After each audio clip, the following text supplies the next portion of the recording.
A paz, irmãos. Bem-vindo ao canal Plenitude da Palavra. Aqui vocês vão encontrar vídeos que vão edificar a sua vida espiritual. Se inscreva no canal, deixe seu comentário e compartilhe o vídeo. Deus abençoe vocês. E haverá uma estrada e um caminho. Caminho se chamará o caminho santo. O imundo não passará por ele. Isaías capítulo 35, versículo 8. Este livro de Isaías fala tanto de Cristo, dá um relato tão particular do nascimento, vida, milagres e paixão, e do estado do Evangelho, que foi chamado de Quinto Evangelho. Neste capítulo está contida uma gloriosa profecia do estado evangélico. Temos uma descrição do estado florescente do reino de Cristo nos 2 primeiros versículos, na conversão e iluminação dos pagãos, aqui comparados a um deserto e um lugar deserto e solitário. O deserto e o lugar solitário se alegrarão por eles. O deserto se alegrará e florescerá como a rosa.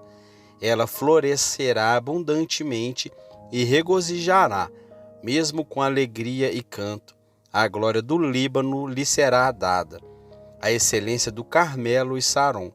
Eles verão a glória do Senhor e a excelência do nosso Deus. Os grandes privilégios e preciosas vantagens do Evangelho nos 5 versículos seguintes, nos quais a força, a coragem, a recompensa, a salvação, a luz e o entendimento, os confortos e as alegrias que são conferidos por ele, são descritos e apresentados com muita propriedade. Fortaleceis as mãos fracas e confirmai os joelhos fracos. Dize aos que têm o coração medroso: seja forte, não temas, eis que o vosso Deus virá com vingança.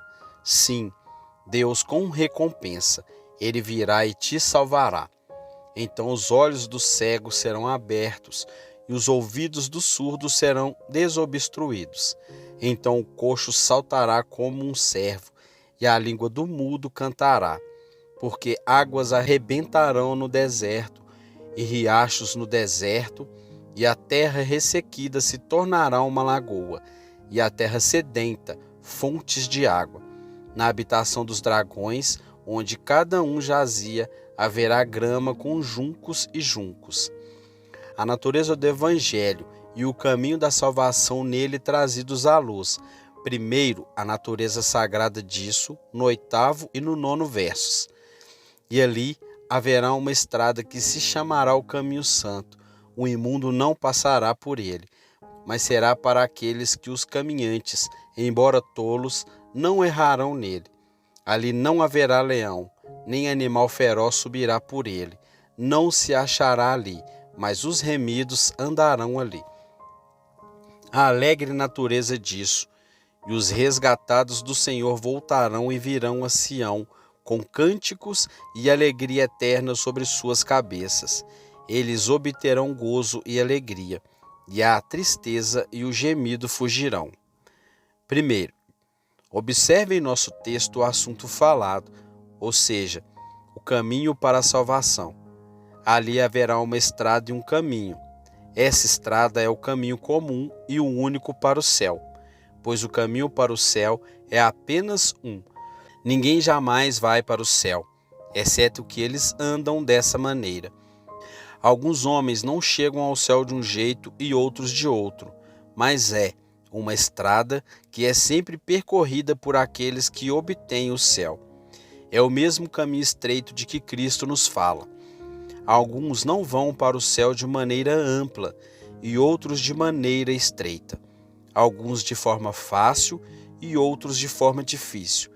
Alguns em formas de abnegação e mortificação, e outros em formas de gozo de suas concupiscências e prazeres pecaminosos. Alguns subindo a colina e outros descendo, mas o caminho para o céu é o mesmo, e é a estrada aqui mencionada. Há apenas uma rodovia ou estrada comum, e não há atalhos pelas quais alguns poucos vão para o céu, uma exceção do resto. Se nunca buscarmos tão diligentemente, nunca encontraremos um nós mais fácil para o céu do que aquele que Cristo nos revelou. Não podemos encontrar um caminho mais largo, mas se formos para o céu, o caminho é tão estreito que devemos esfregar muito para passar e avançar. O reino dos céus deve sofrer violência, deve ser tomado à força, ou então nunca será tomada.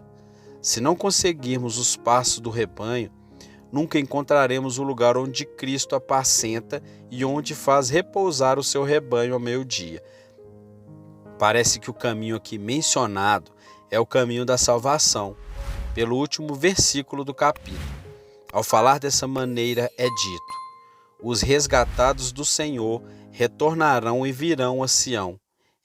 Sião é a denominação comum pela qual, no Antigo Testamento, a igreja militante e triunfante é significada. Segundo, nas palavras, observe a natureza santa deste caminho descrito. Primeiro, pelo nome pelo qual é chamado, o caminho da santidade, e será chamado o caminho da santidade. Em segundo lugar, a santidade daqueles que viajam nele e sua pureza daqueles que são impuros ou profanos. O imundo não passará por ela. Nenhuma pessoa perversa jamais viajará neste caminho de santidade. Com o mesmo propósito está o próximo versículo. Nenhum leão estará lá, nem animal feroz subirá nele, não será encontrado lá. Ou seja, nenhum dos homens perversos deste mundo, que são mais como leões ou animais vorazes como homens, em seus apetites furiosos e lascivos e afeições malignas, ou por sua cobiça insaciável, são como lobos famintos, são violentamente colocados sobre o mundo e o terão, seja pelo bem ou pelo mal. Ou tornam-se como animais vorazes por suas disposições orgulhosas, invejosas e maliciosas, o que é diretamente contrário ao espírito e temperamento cristão. Eles são mais como animais selvagens do que cristãos, que são injustos e prejudiciais, são todos para si mesmos e para satisfazer seus próprios apetites, e não se importam com o bem-estar dos outros. Seus semelhantes, que são do mesmo sangue, fazem de seus ventres um Deus, e nisso se assemelham a tigres e lobos. Agora, diz o profeta, ninguém passará por essa estrada para Sião. Tais animais imundos e vorazes não serão encontrados lá. Não, mas os remidos andarão por lá, e os resgatados do Senhor retornarão e virão para Sião. Este caminho é um caminho de santidade e não deve ser corrompido por pessoas perversas. Isso em Apocalipse capítulo 21, versículo 27, servirá bem para uma explicação dessas palavras. E não entrará nela coisa alguma que contamine, nem o que comete abominação ou mentira, mas os que estão escritos no livro do Cordeiro da vida. Somente aqueles que são santos estão no caminho para o céu. Muitos não são suficientemente sensíveis à necessidade da santidade para a salvação. Todo mundo espera pelo céu, mas se todos que esperavam pelo céu chegassem lá, o céu a essa altura estaria cheio de assassinos, adúlteros, palavrões comuns, bêbados, ladrões, salteadores e libertinos licenciosos. Teria estado cheio de todo tipo de maldade e homens perversos, como os que abundam na terra hoje em dia. Haveria aqueles que não são melhores do que animais selvagens, lobos uivantes e serpentes venenosas. Sim, demônios encarnados, como Judas era. Que lugar miserável os céus mais altos teriam sido a esta altura se fosse assim. Aquele lugar puro, imaculado, leve e glorioso. O templo celestial seria como o templo de Jerusalém era no templo de Cristo, um covil de ladrões, e o palácio real do Altíssimo, a sagrada metrópole da criação, seriam transformados em mero inferno. Não haveria felicidade lá para aqueles que são santos. Que confusão horrível e terrível haveria se a gloriosa presença de Deus Pai, o Cordeiro glorificado de Deus e a pomba celestial, Espírito de toda a graça e origem, de toda a santidade, os santos imaculados e glorificados, os santos anjos e homens perversos, bestas e demônios estavam todos misturados. Portanto, cabe a todos nós sermos sensíveis à necessidade da santidade para a salvação, da necessidade de uma santidade interior e espiritual real, sincera, tal que permanecerá conosco para sempre e não nos deixará na morte, para que os pecadores não sejam tão tolos a ponto de nutrir esperanças do céu, a menos que pretendam imediatamente começar arrependimento e reforma do coração e da vida. Portanto, é nisso que estamos agora, mostrar a necessidade de santidade, e isso faremos nessas 3 coisas. Primeiro, mostre o que é santidade. Segundo, que aqueles que não têm não estão no caminho para o céu. Terceiro, a razão pelas quais devem ser assim. Primeiro, o que é santidade? Responderei a esta pergunta em 3 coisas que compreendem plenamente a natureza da santidade, que não são em si distintas como tantas partes da santidade, mas a mesma coisa em 3 luzes diferentes, para nos dar uma compreensão mais completa dela. Primeiro, a santidade é uma conformidade do coração e da vida de Deus. Qualquer que seja a aparência externa que os homens possam fazer por suas ações externas, como se fossem santos, se não proceder de uma santidade interior sincera, não é nada. Amazias fez o que era reto aos olhos do Senhor, mas não com um coração perfeito, em verdade. E seja qual for a santidade que eles possam fingir ter em seus corações, quaisquer que sejam as dores hipócritas de afeições que possam ter tido, tudo não tem propósito, exceto o que se manifesta na santidade de suas vidas e conversas. Se algum dentre vós parece ser religioso e não refreia a sua língua, mas engana o seu próprio coração, a religião deste homem é vã. A religião pura e imaculada diante de Deus e Pai é esta: visitar os órfãos e as viúvas nas aflições deles, e para se guardar da corrupção do mundo. E no 2º capítulo, versículo 18, sim, um homem pode dizer: tu tens fé e eu tenho obras. Mostre-me a tua fé sem as tuas obras, e eu te mostrarei a minha fé pelas minhas obras. E nos versos 19 e 20, tu acreditas que existe um Deus? Fazes bem. Os demônios também acreditam e tremem. Mas queres saber, ó homem vão, que a fé sem obras é morta? De modo que deve haver uma conformidade de coração e vida com Deus, a fim de verdadeira santidade. Santidade é a imagem de Deus, sua semelhança, naquele que é santo. Ser conformado a Deus não significa uma conformidade com Ele em sua eternidade, ou infinitude, ou poder infinito. Esses são os atributos inimitáveis e incomunicáveis de Deus, mas uma conformidade com sua vontade, pela qual Ele deseja coisas que são justas, corretas e verdadeiramente excelentes e amáveis, pela qual Ele deseja perfeição real e bondade, e abomina perfeitamente tudo o que é realmente mal, injusto e irracional. E não é apenas querer como Deus quer, mas também fazer como Ele veste, agir de maneira santa, justa, sábia e misericordiosa como Ele. Deve tornar-se natural ser assim e agir assim. Deve ser a inclinação constante e a nova natureza da alma, e então o homem é santo. Segundo, é uma conformidade com Jesus Cristo. Cristo Jesus está perfeitamente conformado a Deus, porque Ele é Deus. Ele é a sua imagem expressa. Agora, Cristo está mais próximo de nós em alguns aspectos do que Deus Pai, pois Ele é nosso mediador e está mais imediatamente familiarizado conosco. João capítulo 1, versículo 18. Ninguém jamais viu a Deus. O Filho unigênito que está no seio do Pai é quem o revelou. Jesus Cristo esteve conosco em carne e, como um de nós, apareceu na forma de servo, e vimos sua santidade resplandecendo em todas as suas ações. Vimos sua vida santa. Temos uma cópia desenhada e um exemplo definido para nós. Agora, a santidade é uma conformidade com esta cópia.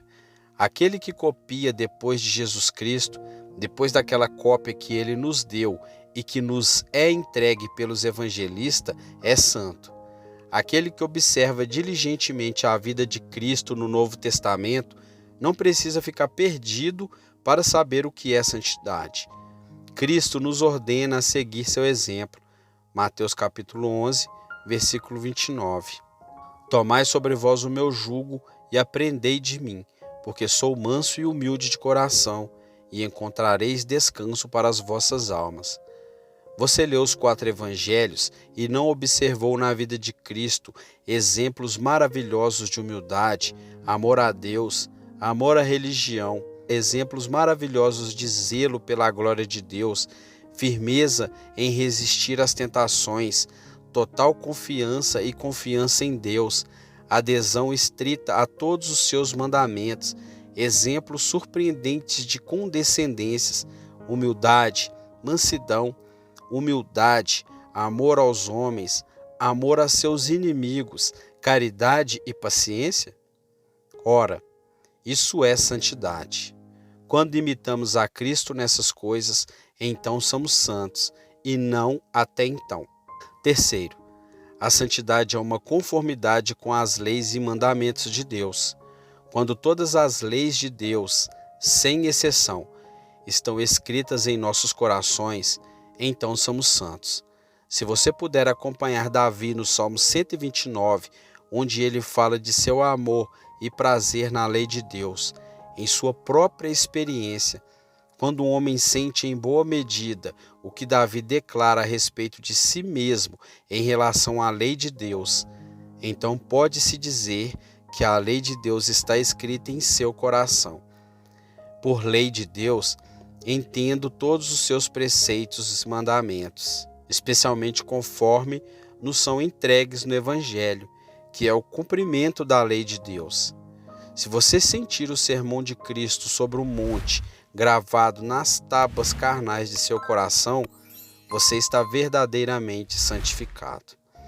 A nova aliança está escrita no coração daqueles que são santificados, da qual fala o profeta Jeremias, no capítulo 31, versículo 31 a 33. Eis que vem dias, diz o Senhor, em que farei uma nova aliança com a casa de Israel e com a casa de Judá. Esta será a minha aliança que farei com a casa de Israel, depois daqueles dias, diz o Senhor. Porei a minha lei no seu interior, e escreverei no seu coração, e será o seu Deus, e eles serão o meu povo.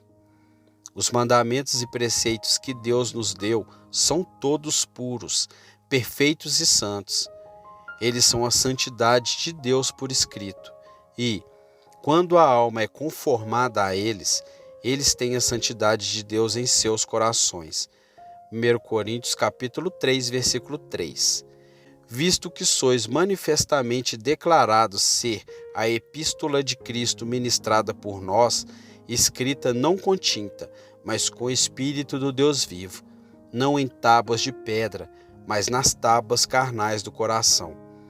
Quando a alma é moldada e formada de acordo com a imagem de Deus, o exemplo de Cristo e as regras, o Evangelho então é santo e nada mais. Aqueles que não têm esta santidade não estão no caminho para o céu. Aqueles que não estão assim conformados com Deus, com Cristo e com os mandamentos de Deus, não estão no caminho do céu e da felicidade. Eles não estão viajando por essa estrada. A estrada em que estão nunca os levará até lá. Quaisquer que sejam as esperanças e expectativas que possam ter, eles nunca alcançarão o céu para a eternidade, a menos que alterem seu curso, deem meia volta e se dirijam em direção a outro ponto, porque o caminho é caminho santo e o imundo não passará por ele. Cristo disse que era mais fácil um camelo passar pelo fundo de uma agulha do que um homem rico entrar no céu. Mas ainda assim ele deixou absolutamente possível para Deus que isso pudesse acontecer. Mas ele disse positivamente e sem exceção que, a menos que um homem nasça de novo, ele não pode ver o reino de Deus. Ninguém, a não ser os santos, está a caminho do céu. Seja qual for a profissão que façam, seja qual for a igreja em que estejam, porque em Cristo Jesus nem a circuncisão, nem a incircuncisão tem valor algum, mas o ser uma nova criatura. Quaisquer que sejam os atos religiosos externos que eles possam realizar, no entanto, eles podem ser assistentes constantes do culto público ou familiar e viver uma vida exteriormente moral.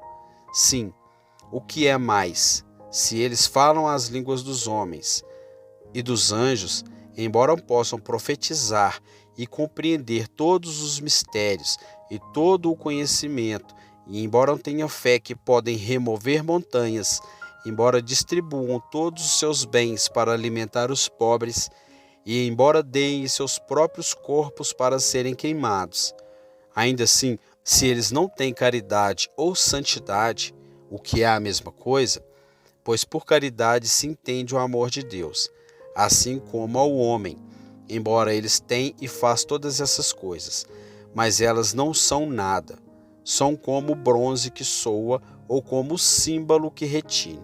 1 Coríntios capítulo 13.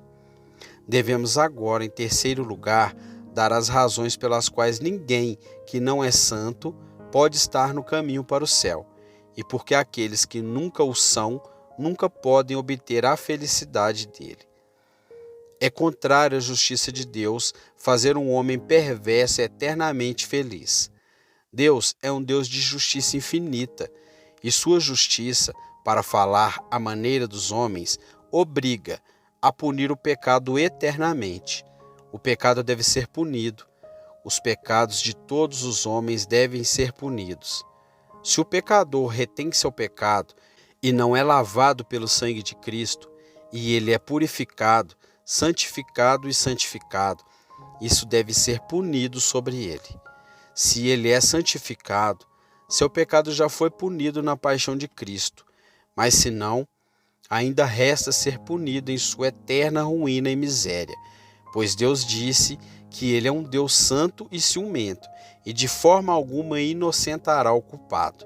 É contado entre o resto dos atributos de Deus que ele proclama em Êxodo capítulo 34, versículo 7 e Números capítulo 14, versículo 18. É impossível, em razão da santidade de Deus, que qualquer coisa que seja unida a Deus é levado ao gozo daquele que não é santo.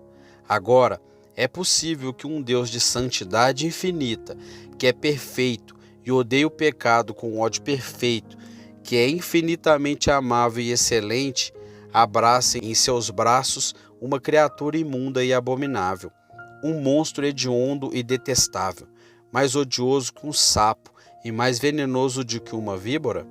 Mas tão odioso, vil e abominável é todo homem não santificado, mesmo o melhor hipócrita e os sepulcros mais pintados de todos eles.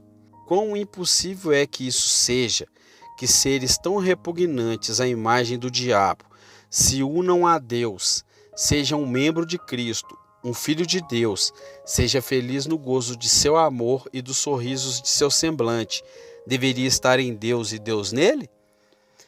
É, portanto, tão impossível para uma coisa profana ser admitida na felicidade do céu, quanto é para Deus não ser, ou ser reduzido a nada. Pois é tão impossível que Deus ame o pecado, como é para ele deixar de existir.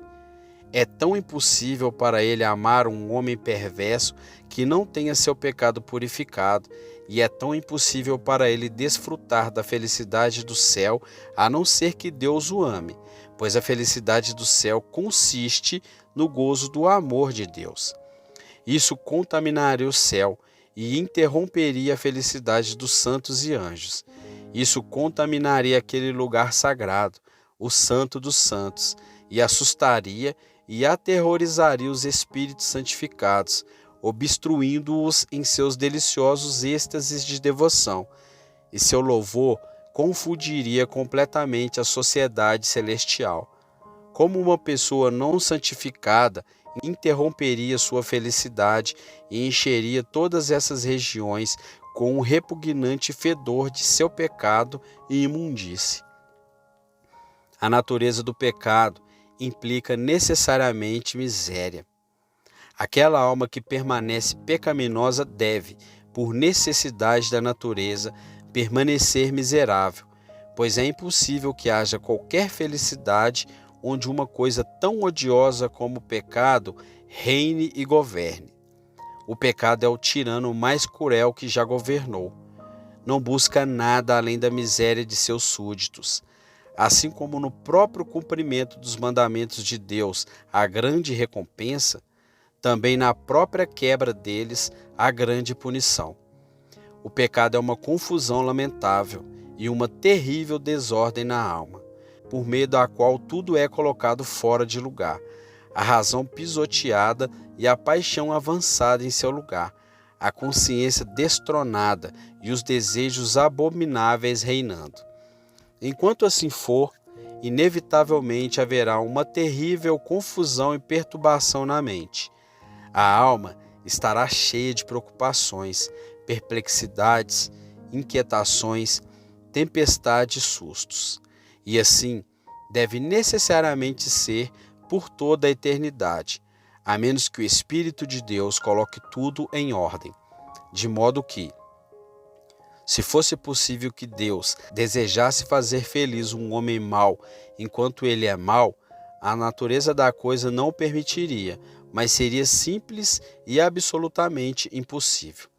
Assim, dê algumas razões da doutrina, porque deve ser necessário que aqueles que não são santos não possam estar no caminho para o céu.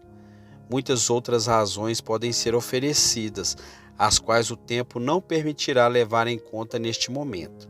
Mas isso por si só teria sido suficiente para nos certificar de que ninguém, exceto aqueles que são santos, jamais alcançariam uma coroa de glória, se Deus não tivesse dito expressamente que sem santidade nenhum homem deveria ver o Senhor.